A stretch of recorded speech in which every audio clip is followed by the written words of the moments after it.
Hey everyone, it's Caregiver Support Live. I'm Denise Brown with my I'm Jennifer co-host. Richey. Yeah, Jennifer Richey's here. Jennifer Richey's in the house. Jennifer, how are you doing?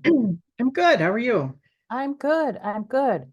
So this is our live talk show that we also record. So you might be watching our recording where we take a couple questions that family caregivers either submit or that I see in advice columns, and we brainstorm suggestions. If you are here live, you are welcome to add your suggestions in the chat room. Today we've got two questions. They're So good should ones. we? And these two are from advice columns. And I just want to mention something just for historical perspective. 20 years ago, I had an advice column in a senior newspaper for family caregivers.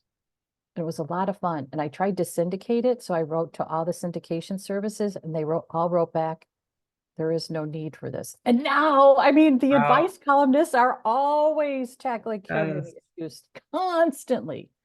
So I was 20 years ahead of the game. Always ahead of your time. Always ahead. Yeah.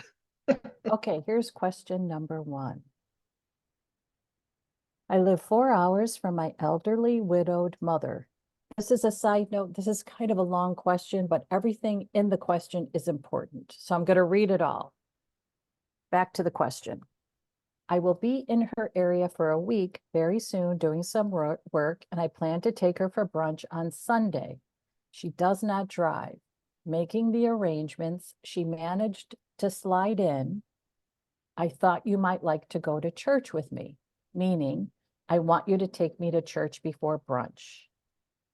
Even though I don't disagree with the church's teachings, I just don't want to go. My mother essentially would not take no for an answer. I felt so pressured that I finally lied and said I had a meeting earlier that afternoon. I feel manipulated. I would have likely accepted her request with a kinder attitude if she didn't have a history of doing this. The incident that stays in my mind is when my husband and I invited her out to dinner for her birthday. We were planning to make the 4 hour trip to take her out. The day before, I found out from someone else that she had, behind my back, invited my estranged sister and her husband. We ended up staying home. Now I can't seem to get past the idea of her tricking and manipulating me. I'm probably angrier than I need to be. I also have a sense of guilt about the whole thing. Do you have any advice? Should I cave in and take her to church? If I'm being hard-hearted, please tell me. Okay, Jennifer, what do you think? I want to hear about the conversation that happened after they ended up staying home and if they talked to mom about this, because clearly it's unresolved. Oh, you mean from the birthday dinner? So for Yes. instance, so they canceled the birthday dinner. So you're wondering what happened in conversations with her mother about the canceled birthday Yeah. party. Yeah. That, because I think that what I'm going to assume from this question is that there wasn't much conversation because, or if there was, it doesn't feel resolved for the daughter, which is certainly affecting how she's responding to mom now. So, funny thing, my best friend has a dad who is very similar to the mother in this question, and who has sometimes estranged kids that, sometimes they're talking, sometimes they're not, and will often invite them all secretly to family events where they all show up and don't know the other one is coming, to have the whole family together. His wife died when my friend was a sophomore in high school a long time ago. So like this is his only family. And so I asked her this question. I posed this to her because I fully expected her to take the side of the daughter. And she said, um, if my kids weren't talking to each other, I'd probably be a little shady too. I feel pity for the mom, to be honest. You don't have much control over what your kids do at that age and what they do to you or not. You're just kind of at their mercy. Is it worth dying on the hill? And you just want your kids to get along. You're faced with your own mortality. You don't want to go out without that resolved. And that's what I had always told her. And I said, I'm shocked that that was your response because of how you've handled this in the past. And she said, well, I've evolved because I realize as she now has two boys in high school, that, she would probably be doing the same thing because she just wants her kids to be in the same room. So I love the question, like, is this the hill you're going to die on? Is it that hard to just go to church with mom? And clearly it is for her, but I also see, and the other question we have is a similar example. This is a great example of when we complain about someone else doing something, we often end up mirroring their behavior. So she's complaining about mom being manipulative, yet she lied to her to get out of it, which was also manipulative. And so we end up sort of doing the same thing, which is human, it's just very human. So I think she should cave. And I think that it's not the hill to die on, in my opinion.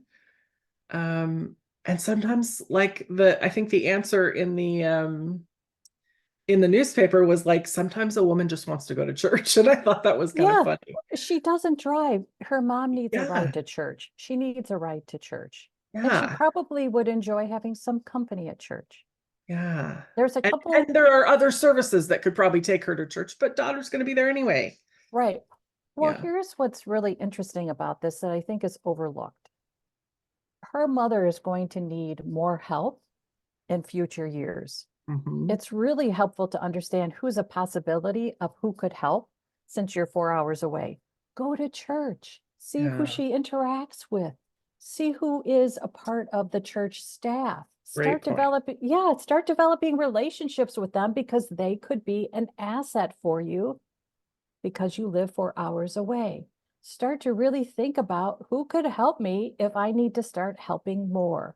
One of the Mhm. best things I ever did with my parents was ask to meet the people important in their life.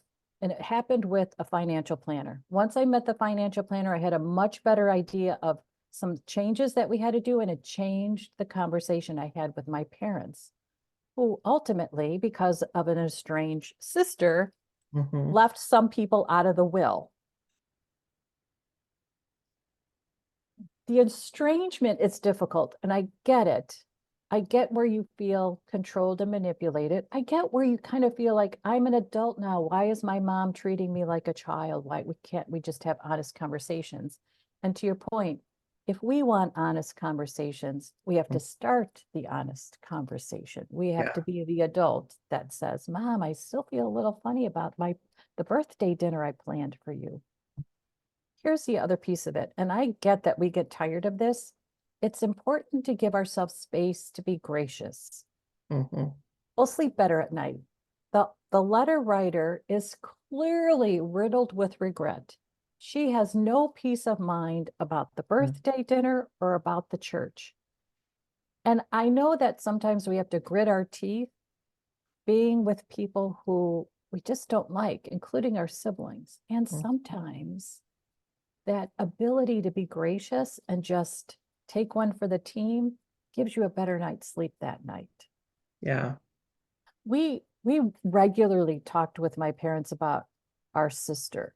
And my sister was estranged from us as siblings and from my parents. And my mom, as this mom in the letter, was absolutely devoted and dedicated to trying to get us back together as a family. It Mhm. was her number one priority. She died without it happening. It did not happen. It'll never happen, to be honest with you.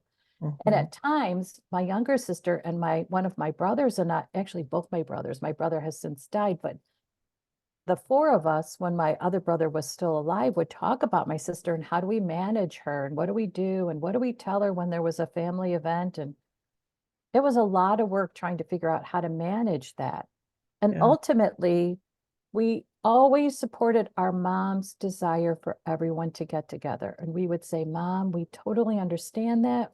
We honor that. We want you to have a complete family. And how we show up as a complete family is just going to be a little different because we're not going to be able to maintain a relationship with her, the sister, outside of a family get together. We just set some boundaries around it. We were really clear about it. And she was I okay love with it. that. Yeah. I think that's Yeah. a great compromise. We talked about it at a Thanksgiving. We talked about this sister like all the time. What do we do? What do we do? And she never came back. My sister Mhm. never came back. My mom was dying. We told her to come visit. She never came to visit. She never came back. She barely showed up at their funerals. Barely. She didn't come to my dad's funeral. She barely was there at my mother's. She was barely there at my brother's. And Yeah. after that, we are just like, Yeah. yes. So we were totally in alignment with my mom's desire. We put boundaries around it. Let's get together as a family. Outside of that, though, we're not going to have a relationship with her, but we can show up and be kind to her. And we were, gosh, when she showed up to my brother's funeral, my mom demanded that I go back and bring her to sit with us in the front of the church. And I'm always grateful for that demand because I walked back to the church with a smile on my face, with a welcome to them. Please come sit with us as a Mm. family. I invited my sister to stand at the altar with my siblings as I read the eulogy. We invited her to be a part of that service.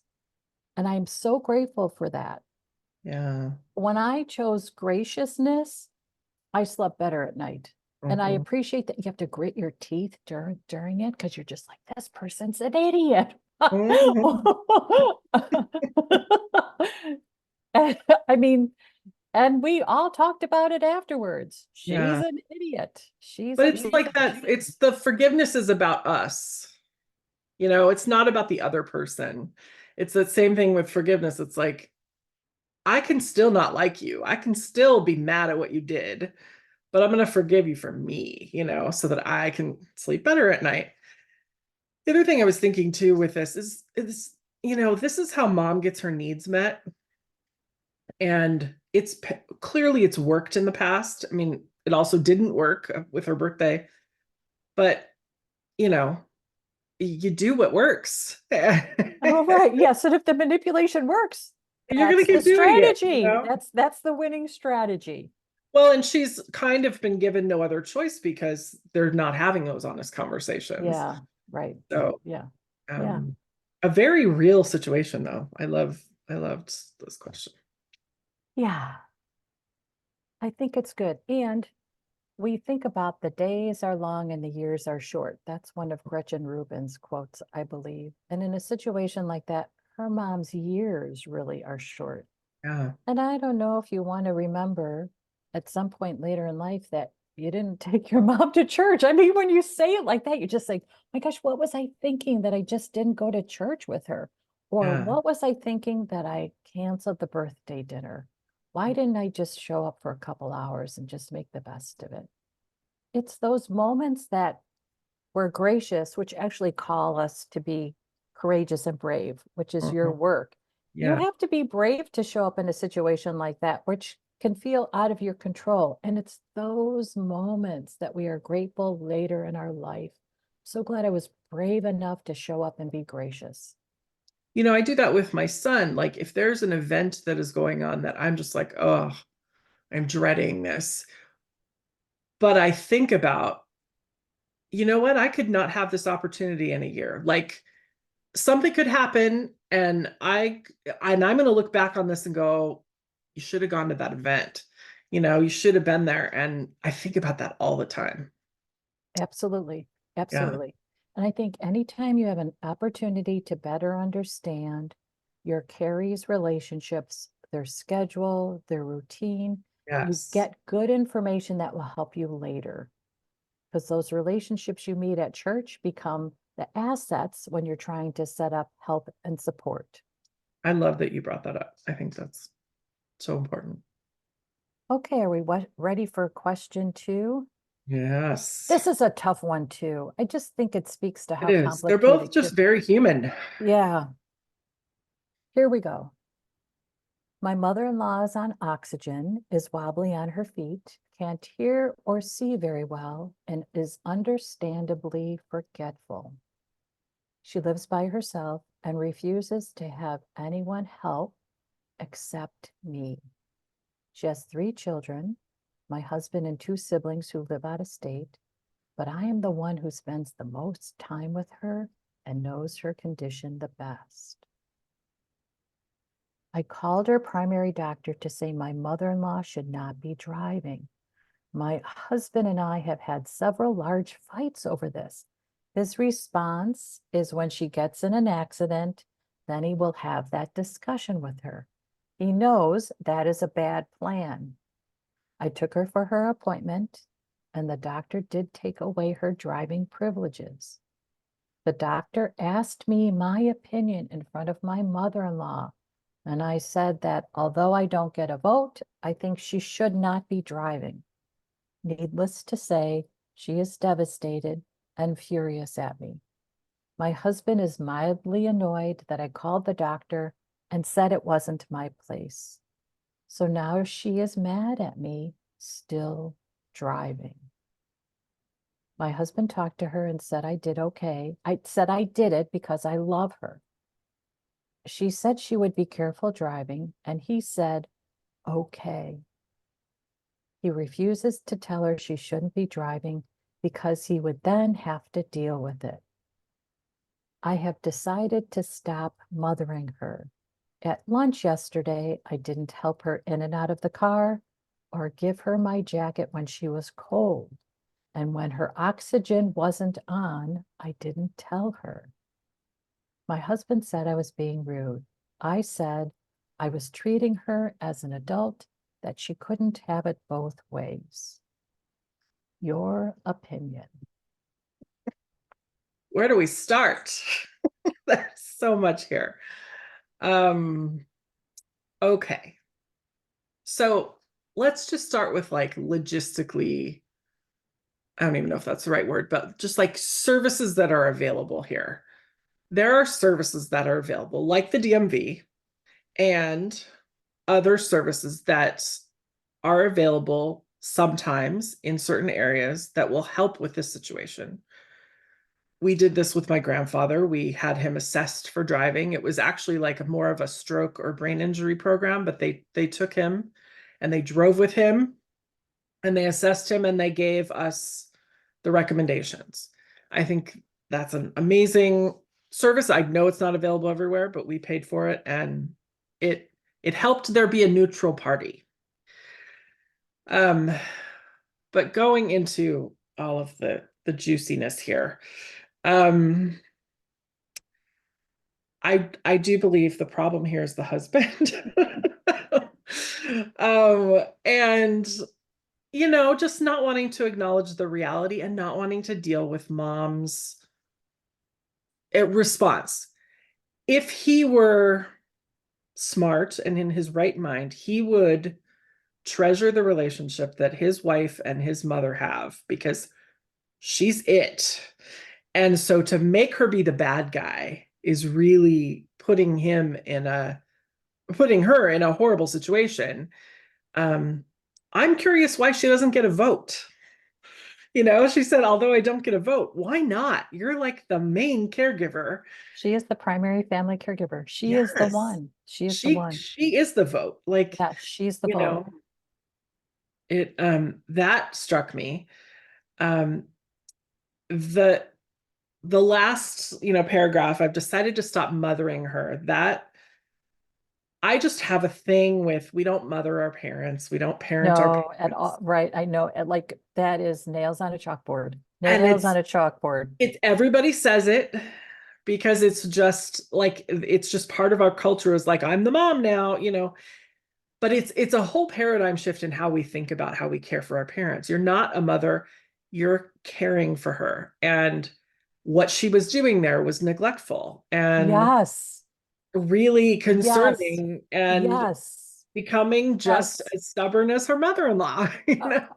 and punishing her husband through her mother. Yes, I was really thinking, what an amazing woman until I got to that last paragraph, and I I thought, oh, know. oh no. You can just say Oh, she had a moment. she had a moment, right? And you know what? I think actually all of us have had that moments where you're just like, okay, I can't, so I'm not going to.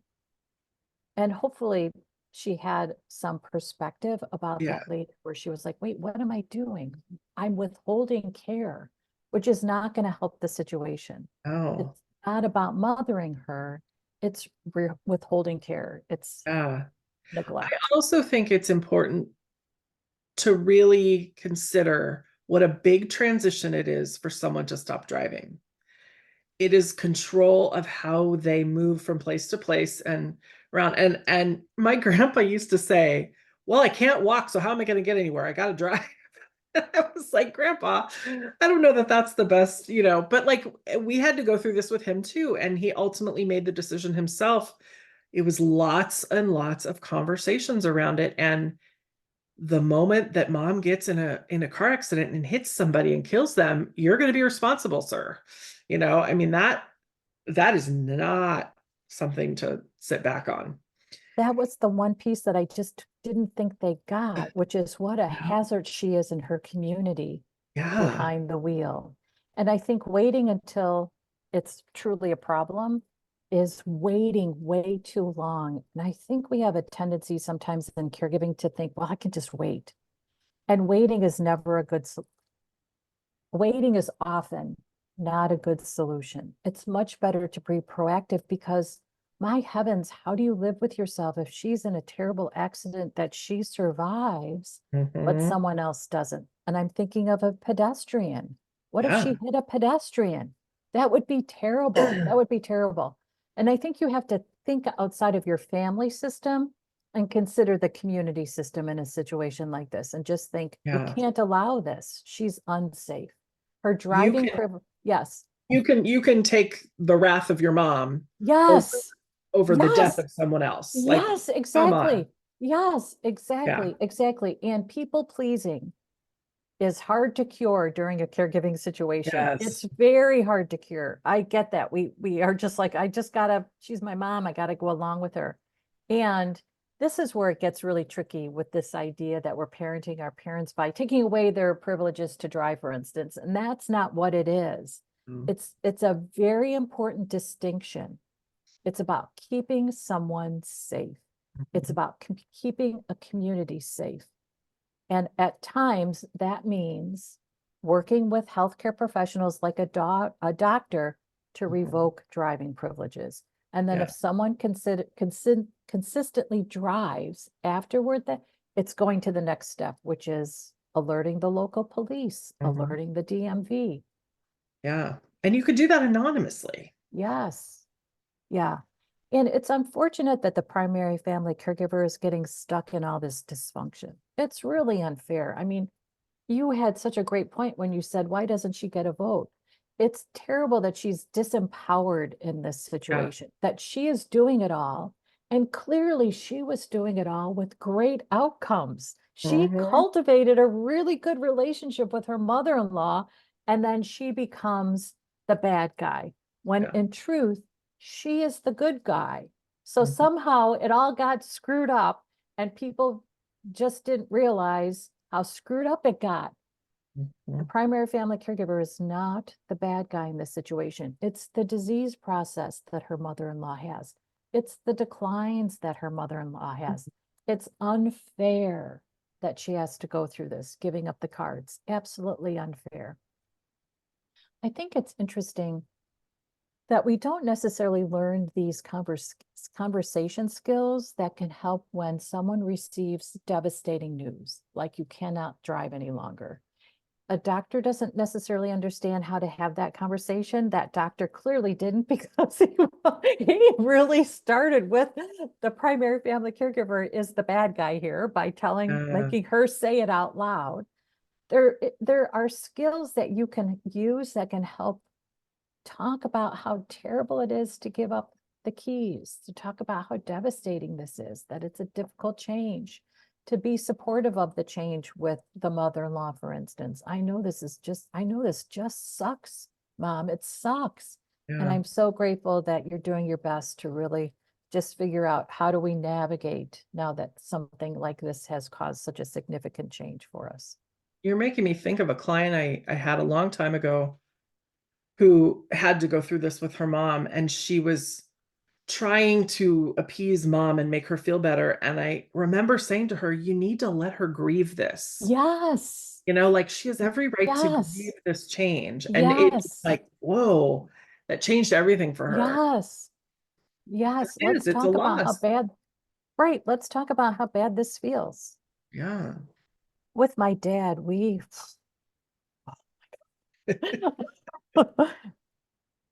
I was very blunt and honest with my dad. I would say, Dad, I would start off trying to be nice. And I would say, Dad, you can retire from driving with a really great record.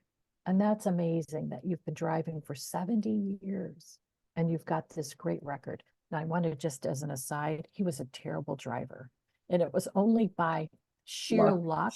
It was all sheer luck. He was a terrible driver, a terrible Uh, driver. Oh my gosh, I would not drive with him when he was in his 70s. Anyway, so that's how I would start. And then I would say, I just would feel terrible if at the end something happened and you caused someone else harm because of driving. right. And he really wanted to keep driving. And I did have him go through an assessment with a psychiatrist. And when we got to the psychiatrist's office, my dad was at this point 88 or 89, ambulatory, sound mind. You looked at him, you thought, oh, wow, he's in great shape. Didn't use a walker, cane. The psychiatrist pulled me aside for my own, just to have a conversation with me. What are you concerned about? And she said, well, has he had any accidents yet? I said, no, that's why we're here. We don't want accidents. And she said, like I was doing it wrong. She said, well, typically people come after the accident. I was like, what? That is Oh, terrible. That's terrible. And I thought that was interesting that the yeah. husband was using that as a flag, a red flag. Oh, well, when there's an accident. Why are we waiting until something horrible happens? Yes. Oh, Yes. Interestingly enough, after my mom died and we moved my dad, we had another conversation, very casual. It wasn't me being so blunt and in his face about it. And he was like, yeah, I think I'm ready to sell the car. And he said to my younger sister, do you want to buy the car? She was like, yeah. He's like, okay, just bring the money on Friday and I'll give you the keys. It was the wow. most drama-free conversation. And what I realized later, my dad had a very difficult time understanding how to take a break from caring for my mom, for his wife.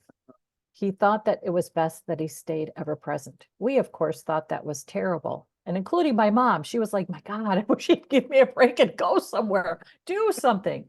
And in his mind, if he had car maintenance or to put gas in the car, it was a good reason to leave my mom.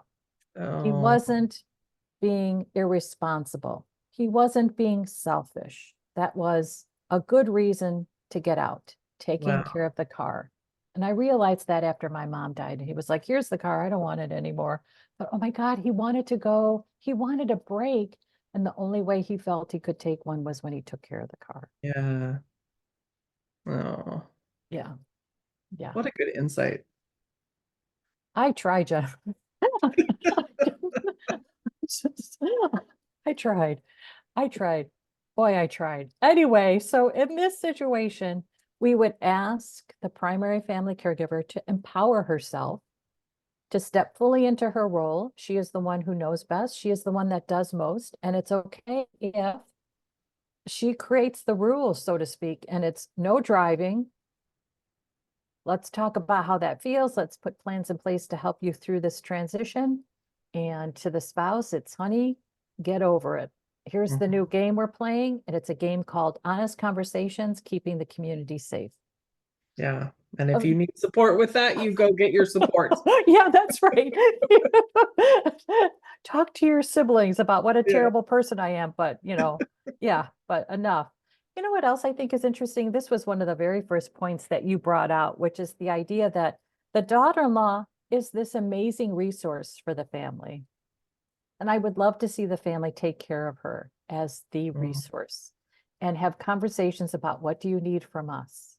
If we can't be there to support in certain ways, like with hands-on care, how can we support you in other ways? How can we make sure you're okay?